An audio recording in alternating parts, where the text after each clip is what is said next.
Kenapa sih kesejahteraan guru sampai saat ini belum bisa menjadi prioritas utama? Pendongeng-pendongeng sejati itu sesungguhnya adalah para guru-guru itu. Mereka adalah pemandu wisata imajinasi bagi anak-anak Indonesia. Kalau mau ditarik dengan beberapa fenomena yang terjadi sekarang, misalnya child grooming dan segala macam, itu kan ya karena tidak adanya perangkat nilai yang dibangun sejak dini di cara berpikirnya anak-anak, sehingga anak-anak tidak tumbuh dengan mengetahui bahwa ini baik atau buruk gitu. Ketika tanya cita-cita kamu jadi apa? Koruptor, dia bilang. Saya langsung berhenti beberapa detik, saya gemeter di situ seperti ada batu besar yang menindih pundak saya. Kenapa tidak pernah ada dongeng, ada pemerintah yang zolim yang tidak mengerti rakyatnya begini-begini dan segala macam, akhirnya pemerintah itu hancur dan segala macam. Supaya anak paham bahwa ketika saya nanti jadi pejabat, saya nggak boleh tidak mendengarkan aspirasi rakyat gitu. Pada suatu hari ada sekumpulan setan-setan yang sedang berdialog. Wahai sahabatku, kenapa hari ini kamu tidak bekerja? Hei,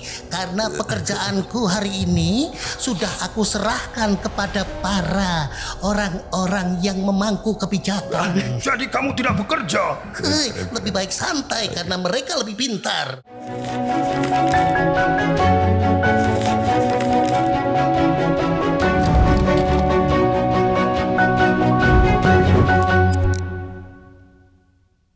Saya adalah orang yang dulu tumbuh dan besar dengan cerita-cerita pengantar tidur. Diajarkan bahwa cerita ini mengandung banyak pesan moral, cerita ini berkaitan dengan bagaimana cara menjadi manusia, yang akhirnya di titik ini saya paham bahwa cerita ini sangat penting. Cerita ini disebut dengan dongeng, kadang hikayat, kadang cerita rakyat dan segala macam. Tapi saya melihat hari ini cerita-cerita itu sudah mulai bergeser maknanya, mungkin karena orang sudah tidak percaya lagi dan segala macam. Tapi saya tertarik ketika saya bertemu satu video yang dimana video ini ternyata ada orang yang fokus dan concern di masalah dongeng ini. Dan kita kenal semua bahwa dia adalah founder dari Kampung Dongeng. Selamat datang Mas Awam. Selamat datang, terima kasih. Mas, saya kemarin itu kan sebenarnya lihat reelsnya Mas Awam. Mas Awam buat apa ya, relawan di Sumatera ya Mas ya? Iya betul, Sumatera, Aceh. Sumatera dan Aceh. Ya, kita sebarkan di beberapa titik memang di kebencanaan. Jadi Mas Awam turun ke Sumatera dan Aceh dalam bencana kemarin, itu dengan Kampung Dongeng. Iya betul. Jadi memang dari dulu ya kalau ada kebencanaan memang SOP-nya kita 7 jam setelah bencana kita lakukan assessment, kemudian kita bentuk tim, kemudian kita penggalangan dana dan lalu segera kita menempatkan teman-teman di posisi-posisi yang sangat rawan anak-anak tertinggal. Artinya anak-anak yang gak terurus. Kan biasanya kalau ngurusin logistik, ngurusin jalan dan seterusnya, fungsi-fungsi sosial itu semua sibuk, anak-anak nggak keurus. Dan disitulah peran kita harus ada. Peran anak-anak Mas. Iya betul.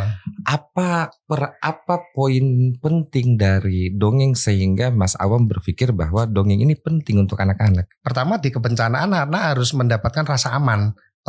Aku ada temennya, aku dilindungi, kemudian fungsi-fungsi sosial yang biasa digunakan oleh anak-anak bisa dijangkau lagi seperti itu. Jadi kita datang itu dengan satu program namanya layanan dukungan psikososial atau LDP.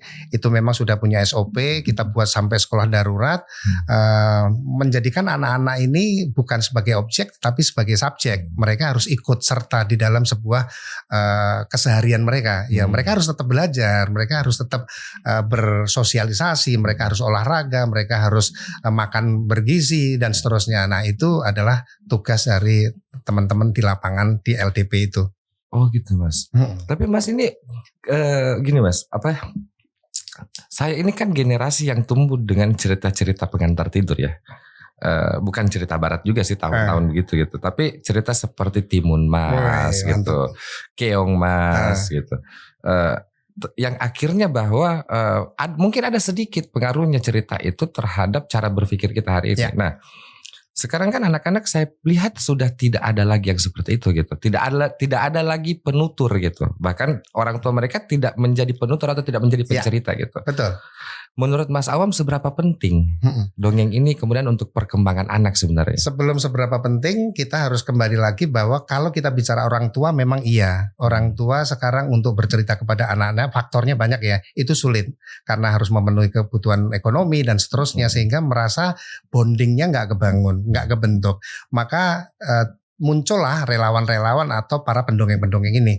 Kalau kita lihat grafiknya semakin hari semakin baik ya. Kemudian saat saya mendirikan komunitas tahun 2009 misalkan, itu berangsur-angsur terus meningkat. Sekarang sudah jumlahnya lebih dari 200 titik di berbagai daerah. Nah, artinya kalau dilihat dari komunitas pergerakannya cukup bagus. Nah, kemudian kalau kita bicara manfaat atau sangat kebutuhan untuk anak-anak ini sangat penting banget ya. Karena anak-anak harus punya pola pikir yang baik, anak-anak harus punya penguatan karakter ya. Anak-anak harus memiliki satu keyakinan yang baik kepada bangsa dan negara misalkan. Potensi-potensi daerah begitu luar biasa, ada timah, ada emas dan seterusnya. Sadarkan anak-anak itu. Kalau langsung kita berikan mereka, ini ada tambang, ini ada emas dan seterusnya, ini hutan harus dilestarikan, itu akan sulit karena anak-anak itu kan segala sesuatu yang abstrak itu akan sulit untuk diterima. Tapi kalau dengan sebuah pesan-pesan, Pada suatu hari ayam berkokok, bangunlah seorang anak. Hei, aku hari ini akan menuju ke tempat kakekku. kakek ternyata sedang menanam pohon dan seterusnya. Itu mereka akan mendapatkan pesan-pesan mulia bermakna itu nggak sadar mereka masuk di dalam dirinya dan itu manfaatnya sangat besar untuk membangun pola pikir di kemudian hari. Berarti dia lebih kepada proses internalisasi nilai. Iya betul, itu nomor satu sih untuk bagaimana nilai atau value-value itu bisa ditanamkan kepada anak-anak yang kalau kita sadari sekarang, kalau kita melihat pemberitaan itu dirusak oleh orang-orang dewasa, khususnya orang-orang yang tentu saja bisa memegang kekuasaan dan seterusnya. Dan anak-anak itu harus mulai disadarkan mulai sekarang. Kalau anak-anak nggak ada yang menjaga, lalu siapa gitu lah, seperti itu. Nah, gini Mas, Mas pernah tahu nggak tentang kasus pengeboman di SMA yang di Kelapa Gading itu? Iya. Jadi ada satu fakta menarik Mas, bahwa kita kan selama ini bicara bom itu bicara mengasosiasikan dengan ekstremis kan. Ya. Nah untuk pertama kali pengeboman ini dilakukan anak SMA, anak SMA nih, di sekolah gitu. Ternyata ketika diusut kasusnya Mas, dia terpapar ideologi white supremacy. Itu hari saya diskusi di sini sama Cak Islah, saya tuh langsung berpikir, apakah memang generasi kita sekosong itu masalah nilai? Sebetulnya orang tua ini harus menyadari bahwa mereka punya namanya kompetitor. Ya, orang tua baik atau enggak orang tuanya itu ada lingkungan-lingkungan yang sudah dipastikan bisa membentuk apakah anak kita baik atau tidak. Lingkungan itu tidak hanya yang kasat mata seperti kita main dulu ya. Betul. Di sawah, di kampung. Lingkungannya sekarang digital. Anak-anak sekarang menjadi penduduk digital, dengan sangat mudah sekali mereka terpapar. Nah, tapi kalau orang tuanya memang mendampingin anak-anaknya untuk mengakses dengan baik, menjaga mereka, memberikan edukasi, kenapa handphone itu perlu digunakan sebagai hal kebaikan misalkan untuk komunikasi, informasi dan seterusnya, itu akan aman-aman saja. Tapi kalau orang tuanya nggak nemenin, mereka hanya memfasilitasi. Maka saya punya satu istilah, orang tua itu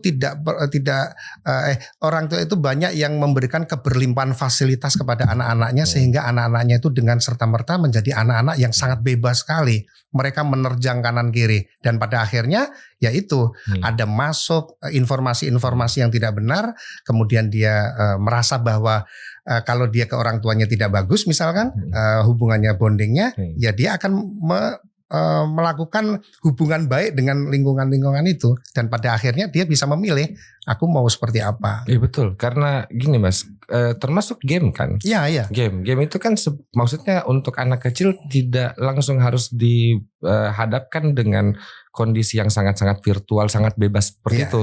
Di dalam ada orang dewasa, ada apa semua segala macam gitu. Nah, sedangkan kita tidak punya perangkat itu sekarang ya. Iya.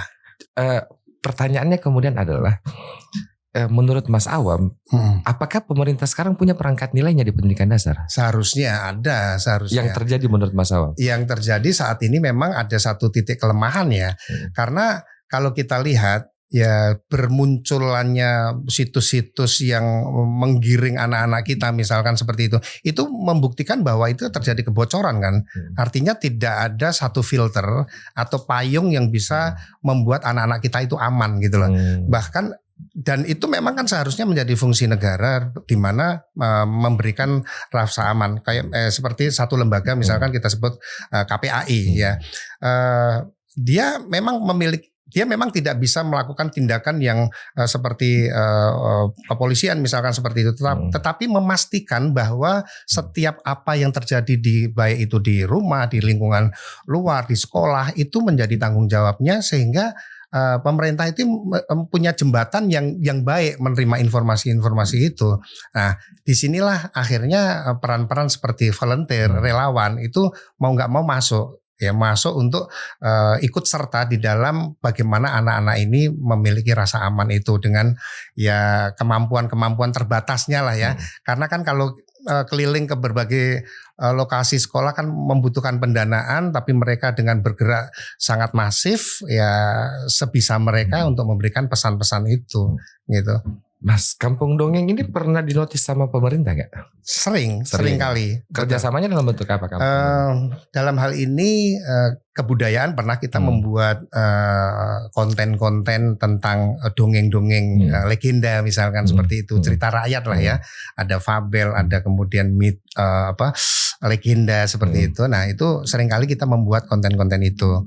Yang kedua, kita ada kegiatan-kegiatan untuk ke situs-situs berbagai daerah itu untuk menceritakan bahwa ini sesuatu yang penting ya untuk pemersatu dan seterusnya. Nah, kemudian juga kita seringkali untuk melakukan roadshow sekolah seperti itu. Itu ada peran serta dari Kementerian Kebudayaan juga. Kalau dulu kan masih pendidikan dan kebudayaan ya. Dan saat ini juga kebetulan kan lebih dikuatkan lagi bagaimana dongeng ini menjadi sebuah seni tutur yang tidak hanya tidak hanya memberikan pesan-pesan tapi bagaimana menjaga nilai-nilai kebangsaan itu sendiri. Saya tertarik pada internalisasi nilainya, Mas. Maksudnya gini, waktu Mas Awam bilang bahwa dongeng itu bisa menanamkan nilai-nilai kepada anak generasi dini, berarti dongeng ini salah satu metode paling efektif untuk membentuk kerangka berpikir anak atau generasi sejak awal kan gitu. Nah, harusnya kan di wilayah itu pemerintah masuk, Mas. Ya tentu saja harusnya masuk ya. Dan seringkali juga saya memberikan pelatihan-pelatihan ya kepada guru-guru di seluruh daerah misalkan. Itu kita memberikan pelatihan bagaimana teknik bercerita yang membuat anak itu terkesima lalu menangkap dari isi pesan apa yang akan disampaikan. Itu memang memberi itu. Tapi saya yakin itu juga tidak banyak dan tidak bisa janjikan itu merata lah ya. Kalau kita lihat misalkan saya harus datang ke Alor, saya datang ke berbagai daerah 3T, 4T itu sulit sekali untuk dijangkau ya kan. Dan itu ketika menyampaikan itu ya kita akhirnya dengan biaya dan kemandirian kita kan untuk hadir di sana gitu. Masih pakai biaya sendiri? Ya masih. Karena kan kita komunitas ya. Kalau tidak biasanya kan kalau bantuan-bantuan pemerintah itu kan terkait dengan yaitu tadi paling bikin konten beberapa gitu, tidak bisa menjangkau secara luas gitu. Karena apa ya? Penting sekali kayaknya ini, Mas. Penting, sangat penting. Maksudnya begini, orang yang kelompok relawan yang kemudian memperhatikan generasi kita ke depan, ini kan berbicara generasi, Mas. Berbicara generasi, apakah generasi ini adalah generasi yang kemudian dibiarkan tumbuh begitu saja? Tanpa difilter informasi yang masuk dan segala macam gitu. Pas dewasa diajarkan kenapa kita tidak terfilter, karena Indonesia ideologi terbuka gitu. Tapi nggak punya perangkat nilai kan. Nah, kenapa juga saya bilang tadi tentang white supremacy itu, karena bayangkan loh, anak Indonesia tahu informasi tentang white supremacy, bukan masalah rasis dan segala macam, itu kan sudah terlalu liar gitu. Betul. Cara berpikirnya. Berarti memang kita tidak punya perangkat apapun. Generasi kita gak punya perangkat apapun dong. Makanya kalau misalnya ternyata Mas Awam sampai sekarang ini masih bergerak sendiri dan tidak hadir pemerintah, itu jadi catatan tersendiri sebenarnya, Mas. Karena harusnya apresiasi paling besar diberikan pemerintah kepada orang-orang seperti Mas Awam gitu. Secara pribadi tentu saja beberapa kali memang ya, tapi secara masif ini yang perlu untuk kita sampaikan kepada pemerintah bahwa ada loh komunitas-komunitas yang jumlahnya begitu sangat luar biasa dan butuh sekali untuk menjadi kemitraan. Artinya di sini mereka nggak bisa sebetulnya bergerak sendiri gitu. Contoh misalkan di Kampung Dongeng sendiri ada lebih dari 200 titik di berbagai daerah, belum komunitas-komunitas dongeng lainnya. Ini saya bisa katakan banyak sekali para pendongeng yang belum mendapatkan asupan semacam bantuan seperti itu yang memudahkan mereka untuk bergerak ya ke berbagai titik. Nah, kalau di kelayakan hidup lah. Iya betul, betul. Tapi mulai dari Kampung Dongeng sendiri misalkan, kita kan punya satu kekuatan kebersamaan ya. Jadi kita punya berbagai program-program seperti misalkan Pekan Ceria, itu setiap minggu semua anggota wajib melakukan seperti itu. Nah, hal-hal seperti itulah yang harusnya diaktifasi oleh pemerintah. Oh ternyata di Kampung Dongeng ada yang namanya Pekan Ceria, dongeng setiap hari Minggu, lokasinya di mana. Nah itu seringkali kita mengajak kerjasama dengan pemerintah daerah. Ada yang bisa terkoneksi, ada yang tidak. Dan kenapa? Pertanyaannya ada yang tidak gitu loh. Bahkan ada juga isu kalau salah satu dari teman kami misalkan menggunakan fasilitas umum, tiba-tiba ada orang yang harus menarifin dan seterusnya. Hal seperti itu kan seharusnya tugas daripada pemerintah itu sendiri ya, untuk bisa mengaktifasi dari kegiatan-kegiatan yang sudah ada gitu loh. Karena kegiatan yang sudah ada ini kan tinggal kemudian dilanjutkan atau dikuatkan kembali. Betul. Pernah diajak kerjasama, pernah diliput nggak sih Mas sama pemerintah TVRI? Kan? Diajak kerjasama bikin program kayak kita dulu kan? Kita dulu ini kan waktu zaman TVRI nih Mas. Zaman TVRI. Kan kita tahu bahwa ada program TVRI itu yang dongeng gitu. Nah, kita nontonin gitu. Sebelum kita nonton yang kartun-kartun barat dan segala macam kan.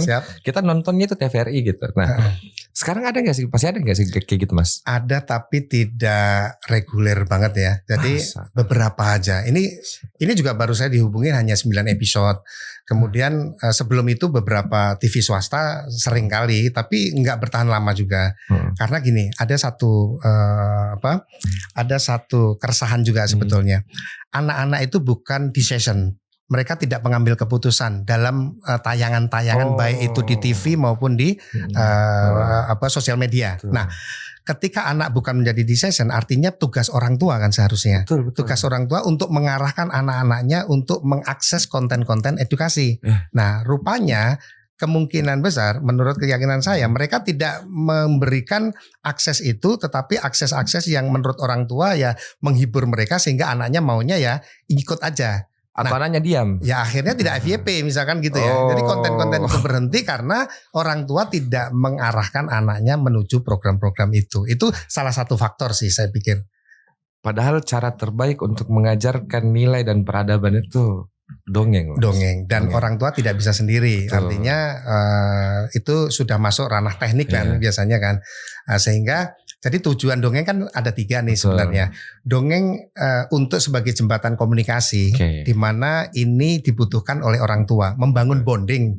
Jadi kenapa sih ada pertanyaan anak setelah usia remaja dia nggak deket sama anaknya? Berarti ada sesuatu ketika anak usia dini. Nah, ketika tidak ada pendampingan atau pengasuhan yang baik, anaknya didampingin secara baik, otomatis ketika remaja anaknya pasti jauh. Nah, sebetulnya dongeng itu salah satu jembatan untuk bagaimana anak itu bisa dekat sama sama orang tuanya. Membangun emosional. Iya, kalau misalkan kita mau ngajarin anak-anak kan pasti bingung materi apa dan seterusnya. Tapi kalau cerita kan enak. Bapak tadi pulang kerja, waktu di kantor makan apa, itu kan sebuah dongeng cerita. Nah, ini yang tidak dilakukan gitu. Nah, itu tujuan pertama sebagai jembatan atau komunikasi. Yang kedua sebagai edukasi atau pembelajaran. Ini biasanya diberikan oleh orang tua bisa, tapi lebih banyak kepada guru. Guru dalam hal ini bisa memberikan bagaimana sih tubuhmu itu ya berharga, orang lain nggak boleh sentuh. Harus kamu sendiri yang nyentuh. Ada orang lain nyentuh, yang dilakukan apa? Berteriak, minta tolong, melawan, pertahankan gitu ya. Bahkan kalau ada yang mengiming-imingin usianya lebih besar, yang itu terjadi child grooming itu kan, itu bagaimana dia harus mempertahankan itu misalkan. Dan Yang ketiga adalah terkait dengan hiburan. Nah, para pendongeng-pendongeng inilah yang sebenarnya ranahnya di hiburan. Pendongeng itu kan nggak jauh ya seperti stand up, seperti monolog, seperti drama dan seterusnya. Mereka menyiapkan waktu, materi dan seterusnya itu lebih banyak menghiburnya. Nilai-nilainya itu nggak bisa banyak karena yang dikumpulkan anak-anak punya karakter dan sifat yang beda-beda. Ketika kita mendongeng, ya kan, otomatis kita harus tampil perform yang bagus kan. Maka yang lebih dikuatkan adalah bagaimana lucunya, menggemaskan kayak gitu. Nah, berarti kembali lagi tujuan mendekatkan dengan komunikasi dan yang kedua edukasi itu terletak kepada guru dan orang tua. Ini yang tidak dipahami kayaknya, Mas. Nah, ini yang tidak dipahami karena iya betul, kalau mau ditarik dengan beberapa fenomena yang terjadi sekarang, misalnya child grooming dan segala macam, itu kan ya karena tidak adanya perangkat nilai yang dibangun sejak dini di cara berpikirnya anak-anak, sehingga anak-anak tidak tumbuh dengan mengetahui bahwa ini baik atau buruk gitu, ini boleh atau tidak boleh gitu. Dia nggak menemukan alasannya. Betul. Nah itu kan mau tidak mau kan memang harus ada satu perangkat tadi kan. Betul. Salah satunya adalah dengan cara bercerita atau mendongeng. Nah Mas Awam, saya mau tanya nih. Saya mau dalami dongeng ini Mas, karena jujur saja kalau Mas Awam kemudian bisa sampai se-concern ini masalah dongeng, saya jadi tertarik gitu maksudnya. Sebenarnya dongeng itu apa sih sebenarnya? Secara sederhana Mas, biar penonton juga bisa ngerti. Sebetulnya sebelum dongeng ada istilah cerita. Dan kalau cerita itu bisa fiksi, bisa non-fiksi. Ya cerita misalkan gini, saya punya cerita. Kemarin saya makan bersama keluarga, itu real nyata ada gitu. Atau saya cerita Pangeran Diponegoro, Cut Nyak Din, Era Kartini, kemudian 11 Maret misalkan gitu dan seterusnya. Itu adalah cerita nyata non fiksi. Tapi cerita juga bisa fiksi. Cerita itu fiksi, salah satunya adalah cerita dongeng atau kenapa dongeng? Dongeng adalah hasil rekayasa imajinasi yang ceritanya kalau untuk anak sederhana tapi memuat pesan mulia bermakna gitu. Jadi itulah dongeng. Artinya kalau kita menyebut saya mau mendongeng gitu ya tentang Pangeran Diponegoro, boleh nggak? Boleh. Tetapi isinya apa nih? Apakah isinya itu sebuah dongeng saja atau itu sejarah? Nah maka dijelaskan saya mau mendongeng bercerita tentang Pangeran Diponegoro. Dulu seekor kuda ditungganginya. Gitu kan, seru gitu kan. Keren. Tapi juga bisa dongeng itu non fiksi. Pada suatu hari seekor bebek berenang bersama ibunya. Hei ibu, aku senang sekali. Baiklah. Gitu kan. Jadi cerita itu bisa fiksi, bisa non fiksi. Tapi kalau yang non fiksi kita sebutnya sebagai yang fiksi kita sebutnya sebagai dongeng. Tapi begini kan Mas, bahwa emang fiksi itu betul-betul khayalan atau cara mengemas realitas supaya lebih mudah diterima. Karena gini, saya tidak percaya juga kalau fiksi itu betul-betul khayalan, tidak pernah terjadi kejadiannya gitu. Bisa jadi. Maksudnya yang saya percaya itu bahwa fiksi itu ada basis realitasnya. Bisa jadi. Contoh misalkan kalau untuk cerita anak kecil ya, pagi hari anak-anak ada seorang anak kecil bertemu dengan kakek. Kakek, aku sedih sekali, uangku hilang. Nah, apakah ini bisa nyata? Ya bisa saja. Bisa saja. Tetapi untuk membangun sebuah atmosfer agar anak-anak memahami, dibangunlah sebuah cerita fiksi itu. Tapi bisa itu jadi iya atau tidak? Ya bisa jadi. Emang uangnya hilang berapa? 10.000. Ya sudah, kakek ganti. Begitu diganti, si anak menangis, terus menangis. Lah kok sudah diganti 10.000, kok masih menangis? Bagaimana nggak menangis? Kalau uangku nggak hilang kan jadinya sekarang harusnya 20.000. Gitu kan? Oh iya juga. Artinya di situ bisa jadi cerita itu ya nyata, tapi dikemasnya sebagai sebuah alur sebuah fiksi. Nah, berarti sebenarnya ada hubungan eratnya antara perkembangan sebuah bangsa, sebuah negara dengan cerita-cerita itu tadi kan? Ya tentu saja, pasti ada. Pasti ada kan? Nah, pasti ada. menurut Mas Awam itu paling suka yang mana? Dongeng luar atau dongeng Nusantara, Mas? Saya senangnya dongeng yang relate dengan kehidupan keseharian. Contohnya misalkan ini boleh fabel, boleh cerita rekaan manusia juga ya. Oh, tunggu dulu Mas, dijelaskan dulu kalau kayak gitu. Apa itu fabel dengan rekaan manusia? Ya, fabel itu cerita hewan yang mana untuk mewakili manusia. Artinya mereka, karena gini, banyak hal yang abstrak itu. Contoh misalkan kamu harus pinter, kamu harus jadi anak yang pandai. Itu anak bingung kan? Itu kan abstrak. Nah, maka harus dikonkretkan. Bagaimana mengkonkretkan ditokohkan oleh binatang-binatang. Ya, misalkan kancil sodakoh ke timun. Sodakoh ke timun. Kancil nyolong timun gitu ya. Kalau dulu kan nyolong timun. Nah, itu bisa diwakilkan tokohnya oleh binatang sehingga anak-anak merasa oh itu lucu. Sehingga kalau lucu, menggembirakan, menggemaskan, anak mudah menerima gitu loh. Jadi itu fabel. Nah, kalau cerita-cerita yang keseharian langsung dengan tokoh-tokoh manusia bisa juga gitu kan. Itu menjadikan anak juga relate. Tapi kadangkala kalau tokoh-tokohnya itu terlalu vulgar, misalkan tokoh manusia, kadangkala anak bisa menjadi terhakimi dia gitu loh. Karena sebetulnya fungsi dongeng itu kan bagaimana anak-anak itu bisa mendapatkan pesan tanpa dia harus digurui. Oke. Jadi sebenarnya soft doktrin yang sangat-sangat halus gitu. Iya, mau nggak mau ya. Ya tapi penting Mas, karena begini, kita nggak bisa menghindari ya. Kita tidak mendongeng, kita tidak membentuk nilai atau menceritakan nilai kepada generasi kita. Anime masuk, ya. Kartun masuk, ya. Kan gitu. Ya. Cocomelon masuk. Ya. Wah. Terus tapi Indonesia sendiri tidak punya produknya. Jadi gini. Itu buah karya sebuah digital atau sebuah karya seni, ini nggak bisa di apple to apple atau di head to head dengan dongeng, nggak bisa.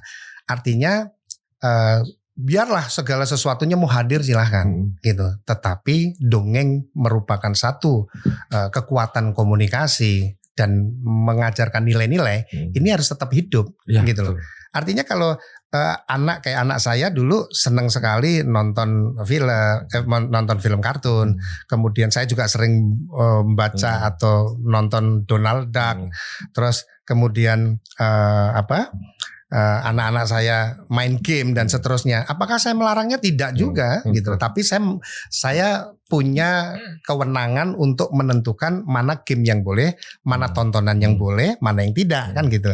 Nah, dongeng ini tidak bisa disandingkan ke sana. Ya dongeng. Artinya orang tua di waktu-waktu yang mereka sudah siapkan harus dekat dengan anaknya untuk mendongeng. Anaknya mau nonton, mau main game, ya silakan, enggak apa-apa, gitu kan. Tapi ini tetap harus menjadi sebuah bentuk komunikasi yang nggak boleh ditinggalkan orang tua. Yang ada adalah untuk menjadi obat penenang orang tuanya, akhirnya biar nggak capek ngasihlah game, maksudnya ngasih smartphone, ya ngasih di dalamnya ada film yang tidak sesuai seperti Cocomelon dan seterusnya, yang mana itu apakah itu semuanya betul atau bisa menjadi tontonan yang sehat? Ya kita harus teliti lagi gitu loh. Nah kemudian ini dongengnya nggak boleh lepas, ya tetap aja menjadi sebuah jembatan komunikasi. Oke. Berarti yang saya tangkap ini Mas, dari penjelasannya Mas Awam, bahwa dongeng ini artinya punya fungsi di semua tingkatan kan. Iya. Di tingkatan paling kecil dia adalah cara orang tua berkomunikasi untuk membangun bonding emosional kepada anaknya. Betul. Gitu, dan menanamkan nilai-nilai sejak dini nih. Tapi di level yang paling besar seharusnya itu bisa jadi kebijakan pemerintah. Bisa, karena ini berbicara tentang pembentukan generasi. Nah, sekarang pertanyaannya begini Mas. Menurut Mas Awam, dalam kacamatanya Mas sebagai orang yang menekuni dongeng sampai sekarang, seberapa besar pengaruh dongeng itu pada pembentukan karakter sebuah negara? Ada referensi nggak? Misalnya dongeng-dongeng tentang Cinderella atau Red Hood Riding di Inggris misalnya. Kita menuju ke Aesop aja ya. Betul. Aesop itu ceritanya sangat fenomenal. Ada kelinci lawan kura-kura misalkan. Ini punya filosofi yang kuat sebetulnya, dan saya sering sampaikan ini. Ya. Nah, kenapa pada akhirnya tidak ada yang berani untuk melawan kelinci? ketika adu cepat ya. Semua merasa takut karena kelinci itu kan sudah biasa masuk ke semak-semak sampai ke finish gitu. Tapi di situ ada kura-kura. Ini pesannya kuat banget. Akhirnya si kelinci mengatakan kan, Aku malas sekali. Kamu jalannya sangat lamban. kata si kura-kura, Tapi aku mau menemani kamu. Gajah hitung sampai 3. 1, 2, 3 berlari dengan cepat. Dan benar kan kelinci marah kan karena ya kan saya sudah bilang, Aku udah bilang. akhirnya dia ngantuk tertidur. Nah begitu tertidur si kura-kura kemudian berjalan sampai di garis finish. Ceritanya ternyata belum selesai di situ. Oh gitu. Belum. Waduh. Begitu si kura-kura sampai semua bersorak, kura-kura menang, kura-kura menang. Nah, kura-kura menang gitu kan. Kelinci terbangun, dia menyesal dan akhirnya memohon kepada kura-kura. Kura-kura, ayo kita ulangin sekali lagi. Aku tadi tertidur. Dan kemudian diulangin 1, 2, 3. Kelinci nggak mau mengulangi kesalahan kedua. Dia menang. Gitu. Kura-kura tetap berjalan. Dan apakah ceritanya sudah selesai? Ternyata belum. Oh gitu. Nah, ada 3 cerita. Ternyata belum. Kura-kura sekarang yang menagih. Tadi kamu yang menentukan rutenya. Sekarang aku yang menentukan rutenya. Adu cepat, seberangi sungai. Kelinci nggak bisa renang. Kalau muter jauh banget. Pasti setengah hari. Akhirnya apa? Ya sudah. Pure. Kura-kura kemudian bisa berenang hampir sampai di ujung sungai. Dia balik lagi. Ceritanya belum selesai. Kemudian menawarkan kepada kelinci. Kelinci, naiklah di atas punggungku. Aku akan membawamu menuju ke sana. Akhirnya mereka berdua sampai di ujung sungai secara bersama-sama. Satu, pertama, kura-kura mau menemani. Dia punya persisten. Persisten itu ada namanya konsisten, ada juga persisten. Hambatan apapun terhadap dirinya, dia nggak peduli. Yang penting gue sampai. Gitu kan. Nah itu yang pesan moral pertama. Jadi jangan merasa lemah, jangan merasa orang lain cepat terus kamu nggak mau lari gitu loh. Kamu harus bisa. Nah yang kedua adalah ini integritas.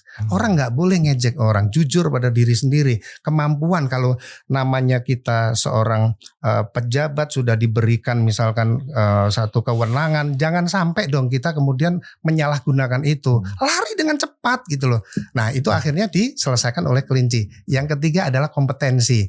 Kalau menempatkan orang ya pada tempatnya. Jangan orang nggak tepat kemudian ditaruh di situ. Mana bahasa komunikasinya nggak bagus. Sehingga membuat misalkan rakyat menjadi tambah sebel gitu ya.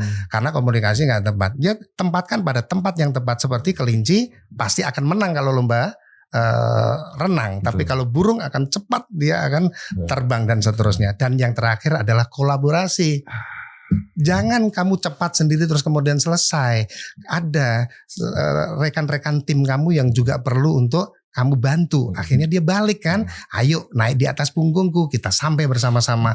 Ini kalau filosofinya bisa disampaikan kepada bangsa dan negara kita, maka kita akan menjadi menyambut Indonesia emas. Saya merinding loh. Kenapa saya merinding? Pertama saya pikir ini cerita kura-kura kelinci ini cerita cuma sampai di situ aja. Iya.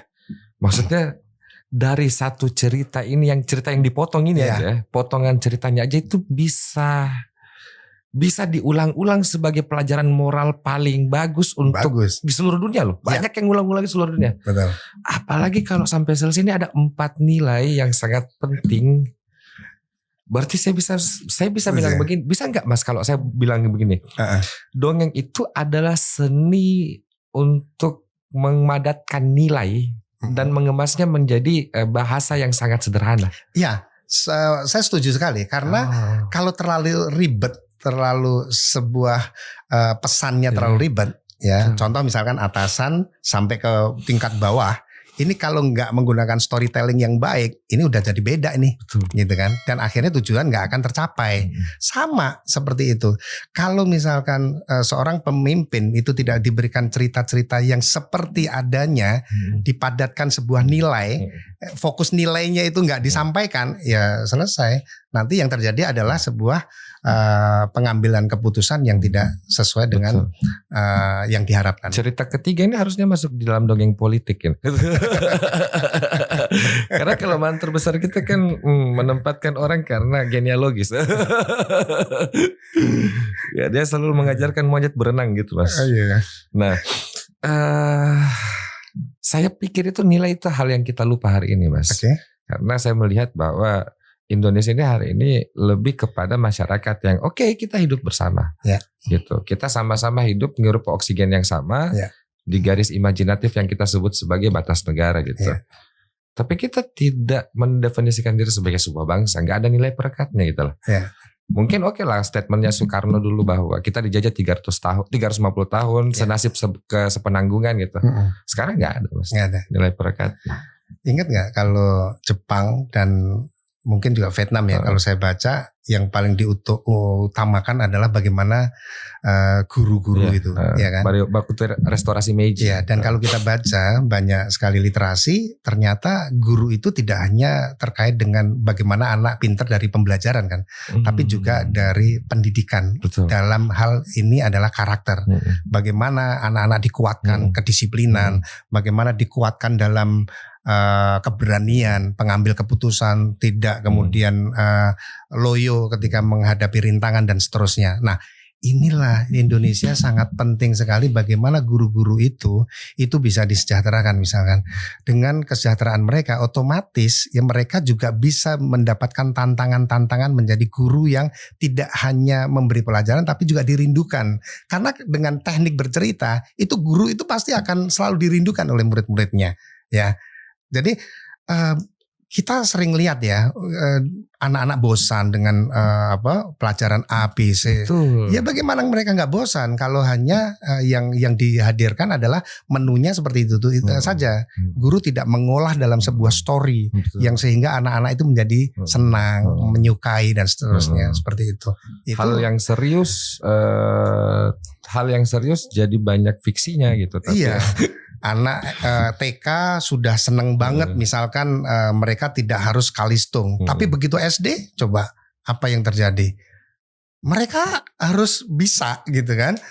Kalau enggak ketinggalan dengan yang lain. Nah ini satu jenjang yang menurut saya ya semua berangkat dari sebuah kebijakan-kebijakan besar ya. Ya mudah-mudahan sih kita berharap semuanya selesai di Indonesia Emas nanti. Mas pernah nggak selama Mas Awam menekuni dongeng ini dapat sebuah dongeng yang Mas Awam, ternyata versi aslinya beda dengan yang saya tahu selama ini, pernah nggak?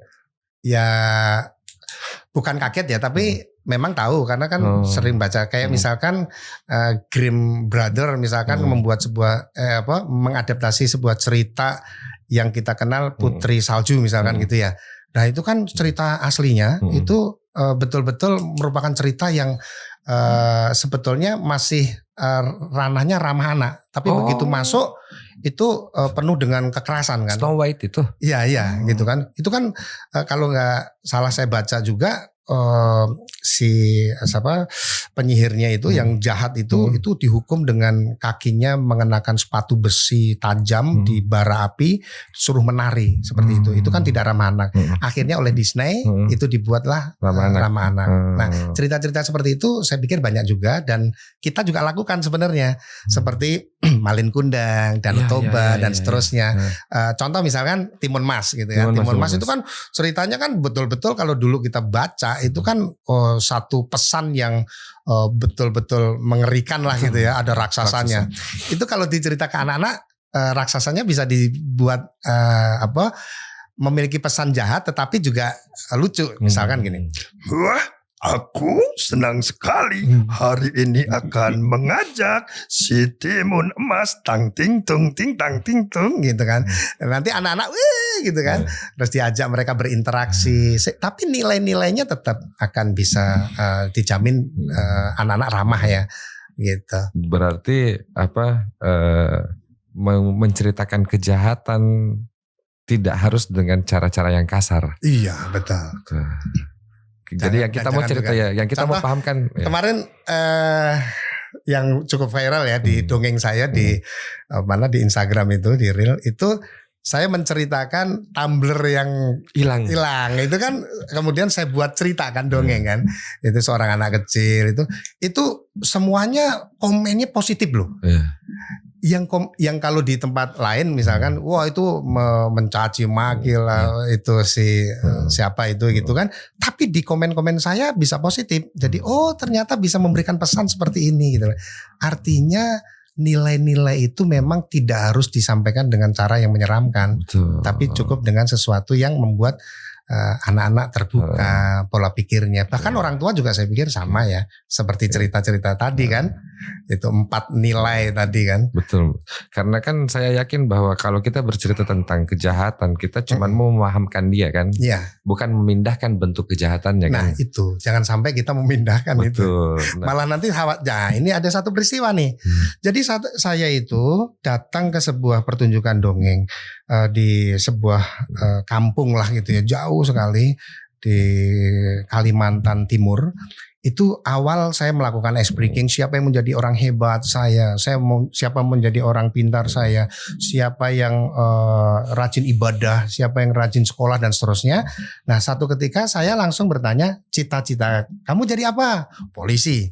Cita-cita kamu jadi apa? Tentara. Kamu dokter, pengusaha. Ini ada satu yang bilang cita-cita kamu jadi apa? Koruptor. Aduh, serius. saya baru nulis lagi nih Mas mau nanya itu.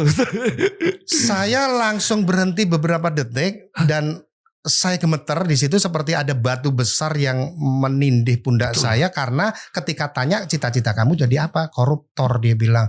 Nah, setelah selesai cerita saya tanya, dia sering kali menonton sosial media, ternyata ketawa-tawa si koruptornya. Kemudian di situ juga yang dilihat itu sesuatu Bukan yang sesuatu yang salah gitu. bukan sesuatu yang salah. Nah, pemberitaan-pemberitaan seperti ini kan penting banget ya bagi kita untuk menyampaikan ke anak-anak.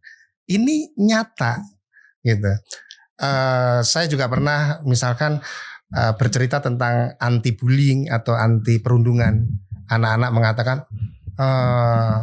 itu yang bully bunuh aja langsung. Ada seperti itu. Jadi artinya di situ anak-anak itu menangkap ya banyak informasi-informasi itu yang kemudian bisa diiris menjadi sebuah kejahatan. Kenapa ya pemerintah tidak hadir ya dalam tayangan-tayangan begitu ya? Ya mungkin terlalu sibuk dengan program-program yang menurut keyakinan mereka itu sangat potensial gitu kan. Kalau misalnya ternyata dongeng itu lebih baik, mengandung nilai-nilai moral, dan kita pas kita lihat realitas hari ini, ternyata realitas hari ini lebih parah daripada apa yang dongeng, kayaknya kita lebih mengimpikan untuk hidup di dongeng saja gitu. Nah itu intinya gini deh, kalau dongeng diyakini sebagai sebuah media yang ampuh untuk menguatkan karakter anak-anak bangsa,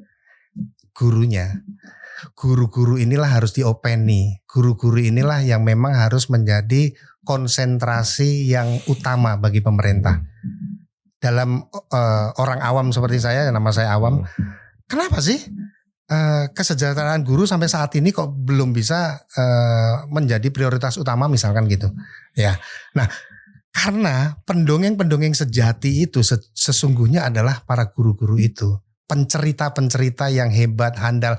Mereka adalah pemandu wisata imajinasi bagi anak-anak Indonesia yang dekat kesehariannya ada. Sementara orang tuanya pada melaksanakan ibadahnya dengan bekerja dan lain sebagainya. Siapa di situ? Guru.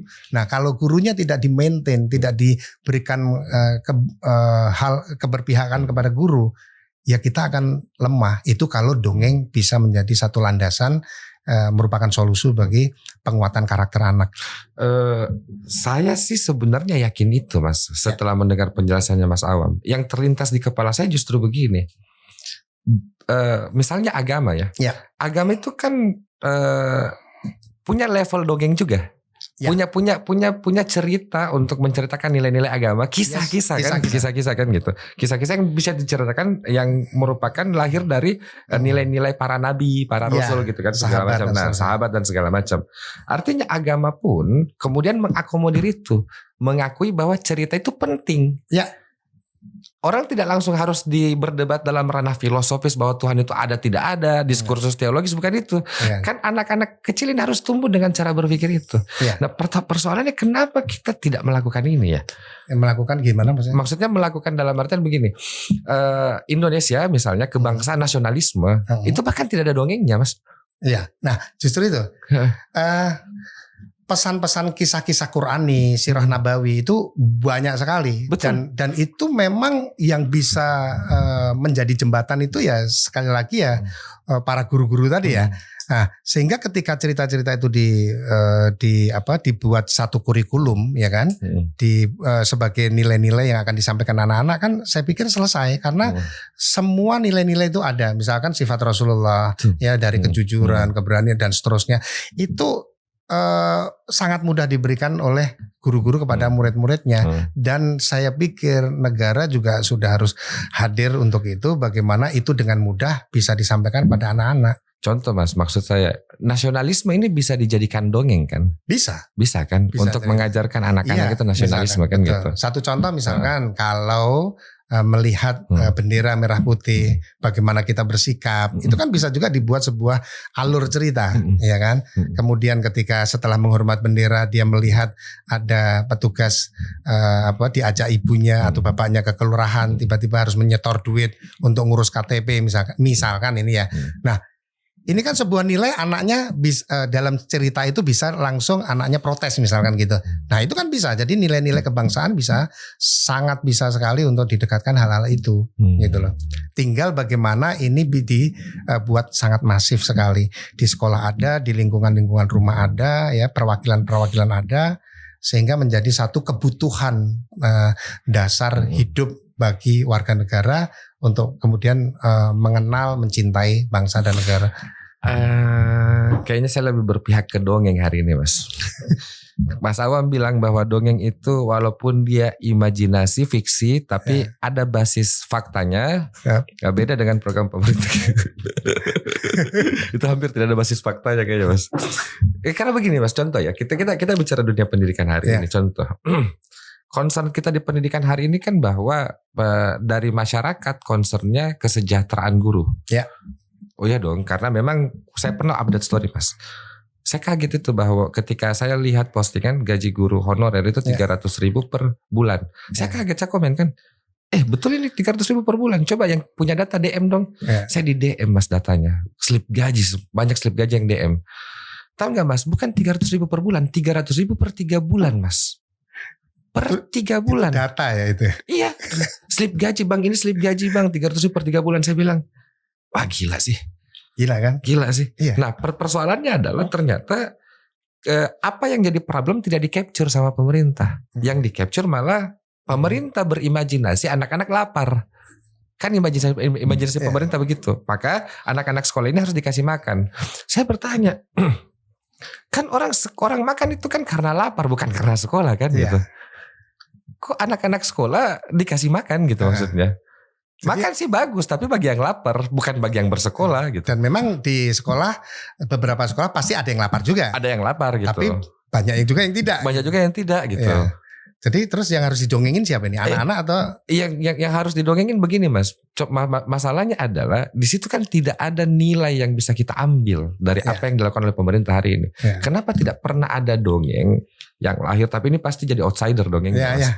Bahwa ada pemerintah yang zolim, yang tidak mengerti rakyatnya begini-begini dan segala macam. Akhirnya pemerintah itu hancur dan segala macam. Supaya anak paham bahwa ketika saya nanti jadi pejabat gitu, saya nggak boleh tidak mendengarkan aspirasi rakyat gitu. Ya karena kalau kita bicara tentang kebijakan itu kan otomatis dari hulu ke hilir ada nggak kira-kira yang bisa dibelokkan kanan kiri? Kan pasti ada. Artinya kalau negara yang negara yang tidak sehat itu adalah yang mana berpihak kepada kebijakan-kebijakan yang bisa dibelokkan itu, seperti itu. Kalau di ranah dongeng itu saya akan memulai dengan sebuah, pada suatu hari ada sekumpulan setan-setan yang sedang berdialog. Wahai sahabatku, kenapa hari ini kamu tidak bekerja? Karena pekerjaanku hari ini sudah aku serahkan kepada para orang-orang yang memangku kebijakan. Jadi kamu tidak bekerja? Lebih baik santai karena mereka lebih pintar. Itu contohnya ya maksudnya. Itu keren banget Mas, itu sumpah. Dialog setan itu keren banget sumpah. Contohnya begitu. Ya artinya di sini memang kita harus sama-sama ya untuk menjadi penyuara. Jadi pendongeng itu juga penyuara, tidak hanya untuk bagaimana menguatkan karakter anak-anak, tapi bagaimana sebisa mungkin ini menjadi satu kekuatan perubahan bagi bangsa dan negara. Kita boleh kok kritis, kita boleh kok menyampaikan hal-hal yang memang itu dirasa sangat penting bagi hal yang menjadi dasar kita untuk menjadi negara yang baik. Pernah bereksperimen tentang dongeng nggak, Mas? Seperti eksperimen begini kan, Mas tadi bilang bahwa dongeng itu pada dasarnya kan kita bisa membuat dongeng sendiri kan, untuk mengatakan nilai. Nah, betul. Mas pernah bereksperimen tentang untuk buat cerita apa gitu dan ternyata efektif gitu? Ya, seperti misalkan bagaimana kita harus terus menjaga bumi gitu ya, dengan menanam banyak pohon ya, pohon-pohon apa sih yang bisa mengikat akarnya, bisa mengikat tanah. Kemudian menjadi kuat ketika banjir, longsor melanda misalkan. Itu kan satu yang harus kita kerjakan juga. Kemudian iklim ya, bagaimana menghadapi situasi cuaca yang sedemikian ini gitu. Terus bagaimana kita juga mengajak kepada anak-anak untuk memahami potensi-potensi daerah. Oh, ada potensi batik di daerahnya, ada potensi tambang, ada potensi banyak hal yang bisa anak-anak itu kemudian memahami. Oh, daerah saya sangat kaya. Jadi dengan pembelajaran melalui cerita ini, akhirnya anak-anak bisa menjadi lintas generasi itu nanti mereka bisa memberikan yang terbaik untuk bangsa dan negara. Mas, kalau Mas Awam dikasih kesempatan sama negara untuk meng-create dongeng yang dibutuhkan untuk generasi sekarang, isu apa yang akan Mas capture pertama kali untuk dijadikan dongeng? Yang pertama tentu terkait dengan penguatan nilai, terkait dengan kejujuran ya. Jujur ya? Iya, kejujuran ini sangat-sangat miris karena gini ya, banyak sekali orang pinter, banyak sekali anak-anak itu dari keluarga yang benar. Betul. Keluarga benar berarti ayah ibunya mengasuh dengan baik. Tapi ketika mereka berada di lingkungan kekuasaan, nah ini mereka belum tentu bisa untuk menjaga nilai-nilai itu. Karena orang tua mungkin masih datar dalam hal misalkan memberi, kamu yang jujur ya itu aja. Tapi secara konkretnya jujur seperti apa, contohnya seperti apa di dalam ruang keluarga itu kan mungkin belum diberikan. Nah kemudian kalau saya ditanya, saya akan membangun dongeng-dongeng yang bersifat bagaimana anak-anak itu bisa jujur.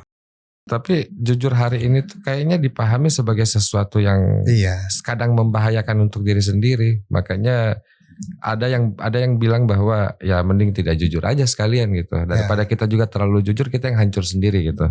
Nah itu kan artinya ada pemahaman juga ke anak bahwa ada 3 hal yang perlu mereka pahami, bahwa dari mana kita berasal, untuk apa kita ada, dan kemudian kemana kita kembali, kan gitu. Artinya segala sesuatu yang berawal pasti akan ada penghabisannya. Segala yang bermula pasti akan ada penghabisannya. Tidak ada keabadian di dunia ini. Segalanya datang, pergi, silih berganti, berubah oleh pergeseran waktu dan pertukaran masa. Artinya waktu rentan yang sedikit ini, itulah yang harus menjadi landasan sebuah cerita-cerita itu untuk menguatkan batiniah anak bahwa mereka harus beribadah dengan baik. Saya pikir pondasi kalau kuat, insya Allah sih dalam lingkungan seperti apapun ya, walaupun itu akan sulit ya.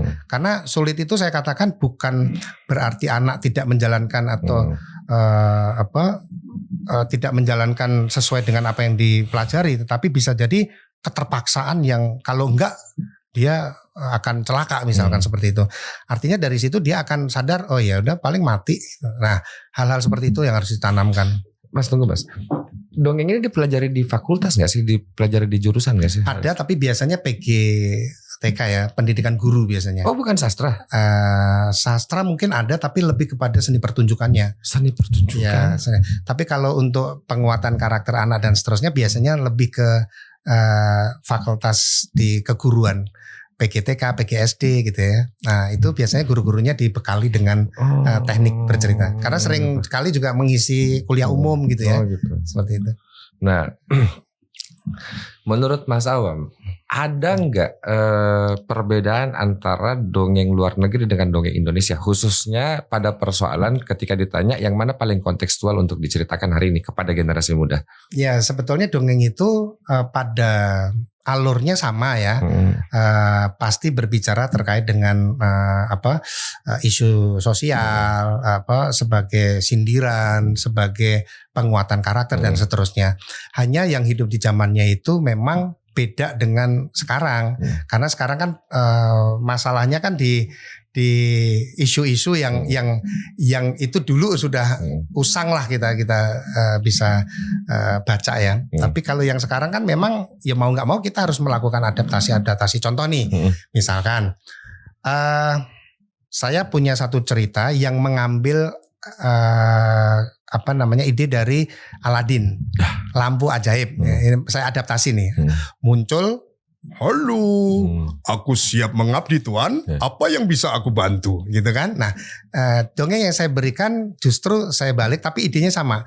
Ketika lampu itu digosok, hai, apakah kamu mau ikut denganku? Maksudnya? Ya, ikut aja. Di mobil ada handphone yang bagus. Kamu bisa main game. Kamu kalau main bisa lupa ibadah, lupa sekolah, lupa membaca. Mau ya? Enggak mau. Loh, aku bisa. Kamu udahlah nyembah aku aja misalkan.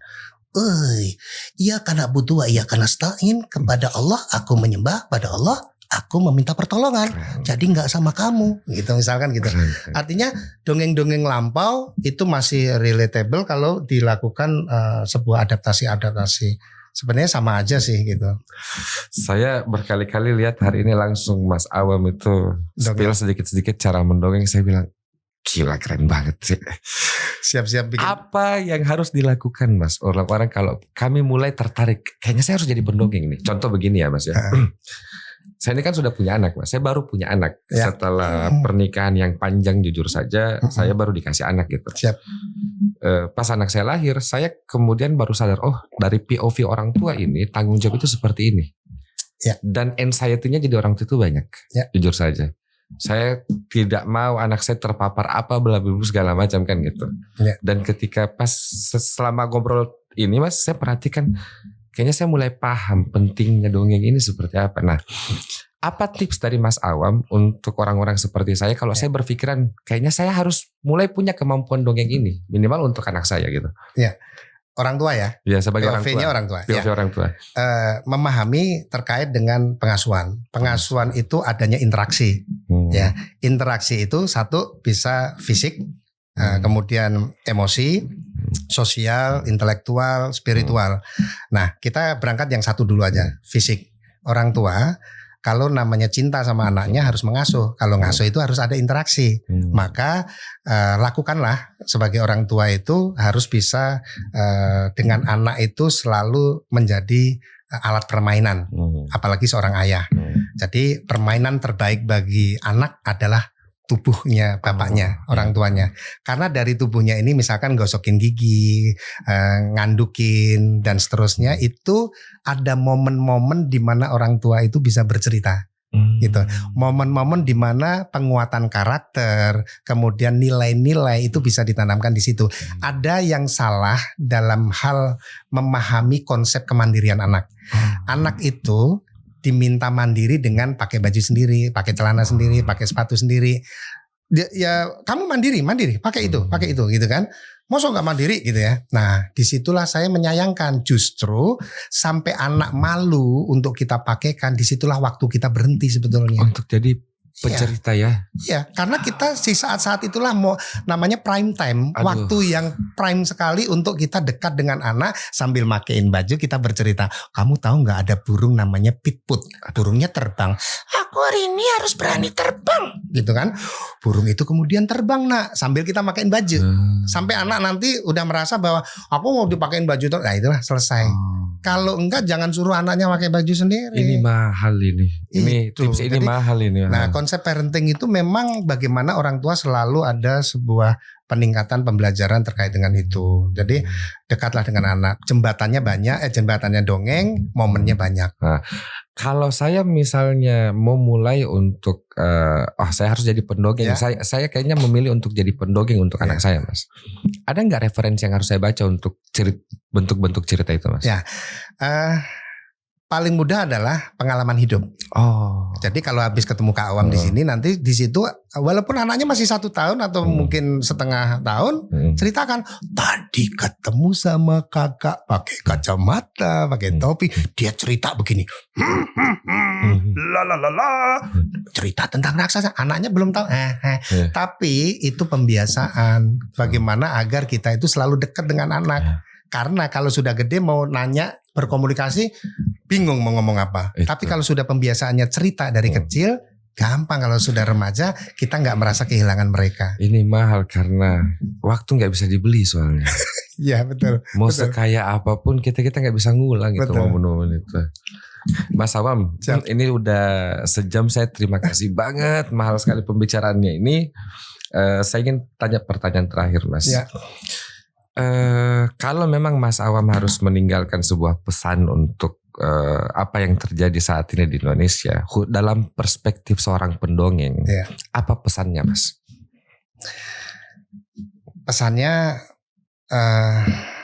perhatikanlah anak-anak. Perhatikan anak-anak. Ya. Karena anak-anak itu yang akan melakukan estafet perjalanan bangsa ini menjadi bangsa yang besar. Ketika kita masih berkutat terus dalam satu kebijakan yang itu selalu hanya hadir karena diri dan kelompok saja, itu sangat mencederai. Dan anak-anak itu butuh guru-guru yang hebat. Kumpulkan guru-guru yang hebat, berikan mereka kesejahteraan, berikan mereka keleluasaan dalam cara pandang sehingga anak-anaknya menjadi hebat. Jadi itulah yang ingin saya sampaikan. Semoga Indonesia menjadi hebat karena anak-anak diperhatikan dan negara menjadi negara yang ramah anak. Oke. Terima kasih, Mas. Ini Sama-sama. mahal banget atas perkenannya hadir di sini. Saya beruntung sekali sebenarnya ini bisa dengar langsung. Terima kasih, Mas Awam. Sama-sama. Sampai Terima kasih. ketemu di kecemasan-kecemasan selanjutnya.